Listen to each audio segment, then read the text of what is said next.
Stug Boring World Series reviews.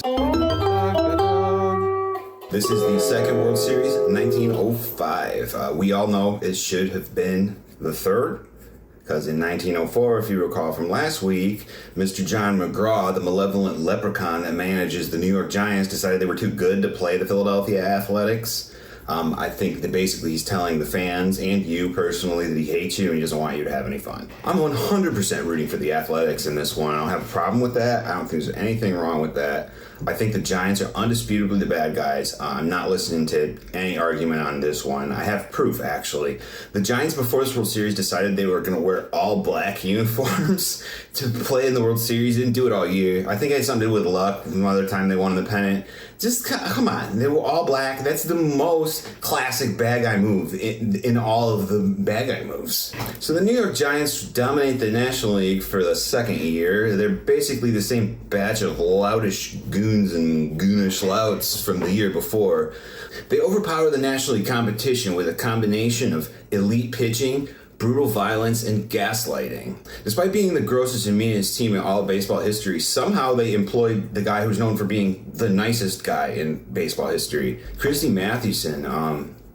I think that's just a picture of Woody Harrelson? No? Nice. In Hall of Fame pitcher Christy Mathewson, which Christy sounds kind of like a girl's name to me. I probably shouldn't say that. Sorry, Christy. Mathewson wasn't like a lot of the ball players of his time. He was an educated man. He went to Bucknell University or whatever that is. He wrote articles for the newspaper under an assumed name, I think, a ghostwriting type of thing. And his nicknames were like the Christian Gentleman and the Gentleman's Hurler. It's not exactly intimidating, but I think that's on purpose. You see, imagine you're spiked in the shin by one of the Giants players, and you're complaining to the umpire who's already been punched by John McGraw, so he's probably on your side, and they send Christy Mathewson out to talk to you. And of course, he's putting his arm around your shoulder, and he's like, "Hey, pal, I think we had a little misunderstanding here. Let's talk this out." I'm pretty sure by the end of that, you're going to be confused, and you're going to be thinking, did I do something wrong? Was it me? The Philadelphia Athletics, I believe were sent from an arcane realm to get revenge on the Giants for what they did to the 1904 series. Their manager was Connie Mack, who actually his real name is Cornelius McGillicuddy. That's so cool. That is so sick. Like, why would you pretend your name wasn't Cornelius? Cornelius Mack. Like, it's a pimp name. That's sick. I'm pretty fascinated by Connie Mack. Although I'm a little bit scared of him. I don't think there's a lot of Draculas in baseball. He kind of looked like a cross between Colonel Sanders and Darth Vader. He groomed his Athletics to kind of be the anti-Giants. They were a team of gentlemen who just simply loved the game of baseball. What if Christy Mathewson was on the Athletics instead of the Giants? I just thought of that. That would be the nicest team of all time. Pretty good. This World Series is almost completely dominated by pitching. If you look at the baseballreference.com lines, you'll see 3 pitchers used by each team. That's completely crazy in the modern day. Yeah, as you see, the Giants use 1 reliever in the whole series, which is all complete game starts, and then the A's lines are not that much different, really. So the Giants only lost one game in the series, which was a best of 7, more like what we have today, not that ludicrous best of 9 arrangement. Giants probably just threw the game because they needed to show off that they could still do the flashy errors that people were so enchanted with at the time. The Giants weren't completely all pitching. I mean, they had a star player and center fielder, Turkey Mike Donlin. I don't really know why he's called Turkey Mike. Maybe he likes turkey, eats turkey, looks like maybe he has, like turkeys. Donlin was also known for performing in vaudeville. Vaudeville is like an old stage act thing where they did plays and sang songs in the sort of hello my baby, hello my darling, hello my ragtime gal type of style, I think, which is okay, not bad. maybe make a comeback. The Athletics also had really great pitching. Their secret weapon was a pitcher named Rube Waddell, who I feel like is somewhat unfairly referred to as like one of the weirdest ball players of all time. He was easily distracted and was fascinated by things like fire engines and puppies and things like that. You know, I just think a lot of the stuff he did and said just kind of sounds nice to me, and just kind of, you know, that's nice. Puppies and fire engines. I think he just kind of misunderstood in his time. So Waddell, unfortunately, though, did not play in the series. He got into a fight with fellow pitcher Andy Coakley over Coakley's stupid hat. Apparently didn't like it, and they got into a tussle, and Waddell hurt his shoulder and didn't pitch in the series. Don't know if it would have mattered. I don't think the A's were able to do hardly anything against the Giants pitching. You can't really let your teammate wear like a dumb hat. Just kind of just speaks badly for the team. Like I kind of think Waddell was probably in the right on this.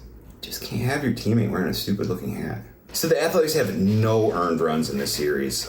Pretty incredible. I don't know that you're going to see that again in the World Series ever. That's just completely wild. The one game they did take was because of errors. There were unearned runs. They just completely could do nothing at all against the Giants pitching. Yeah, so the Giants take this one 4-1.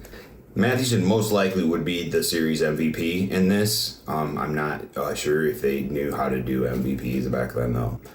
I got kind of mad last week because there's now a World Series. Got pretty upset at John McGraw and acted kind of bad. Sorry about that. You had to see that. Don't think I'm as mad at John McGraw this week as I was last week because they actually played a baseball game, and I really like to watch baseball games. He's still my enemy, though. That declaration stands. So the Giants the next season go on to wear uniforms that say World's Champion right on them. Actually, I am still mad at John McGraw. Never mind. I want to resurrect John McGraw in 2025 and make him experience all the horrors of modern day. I want him to have to sit there and just watch vertical content, short form videos, and learn about gooning and the ghost runner and second base. The A's really win for the cool names category. This team has some weird names. I mean, you got like Lave Cross. I don't know why he's named that. I mean, Chief Bender, that's a great one. The whole outfield is Briss Lord, Topsy Hartzell, and Sox Siebold. Sox, maybe he didn't wear shoes. Pretty cool gimmick, pretty original gimmick. I don't know how you're going to see that one again. I see Schreckengast. I see Schreckengast. The Giants did not really have as many cool names. They had Christy Mathewson, Turkey Mike, Dan McGann. No. Well, comments and questions from fans from the last two episodes. A lot of people asking me things like, why are you lying about baseball? And I thought this was supposed to be about baseball. It seems to be more about you. And where did that cool baseball from the first episode go? And my rebuttal to all of that nonsense is that ball it's right here. I brought it back by popular demand. It's a real game ball, 1992.